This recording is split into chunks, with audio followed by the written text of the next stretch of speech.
New all-time highs are coming this year. Now that is a very bullish statement to come out of the CEO of Ripple's mouth because guys, Brad Garlinghouse normally kind of stays away from any real price predictions, especially according to timelines.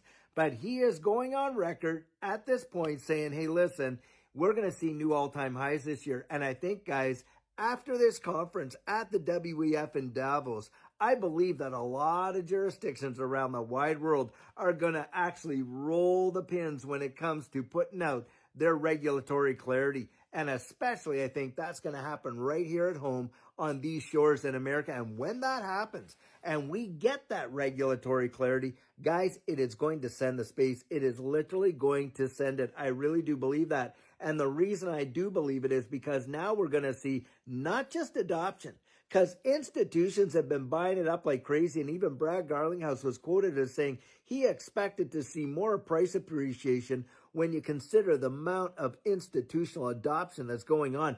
But it is not going to be the adoption. It's going to be the application. And what are we talking there? Utility. Guys, it is going to be the utility of XRP that sends it way beyond the moon and what people have been waiting for years. And that is where the majority of people that have not even heard of this digital asset space, I mean, they are literally clueless.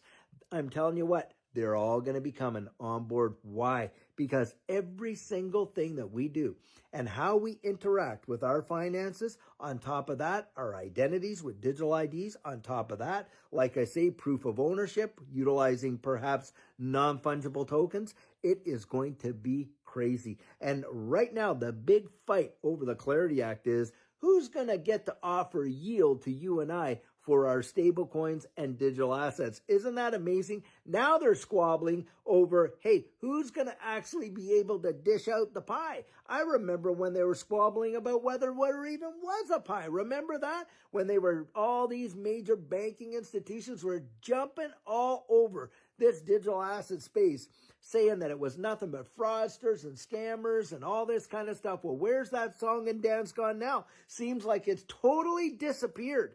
And on top of it, the major institutions are out there talking about, all the products that they can offer you and I, and fighting about who's going to actually be able to do it. Now, that is truly wild.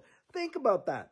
Larry Fink back there, 2-3 years ago, he was saying, there's nobody that we know that have come to us that have any interest whatsoever in this distributed ledger technology. Now he's going out there and making a world tour on the tokenized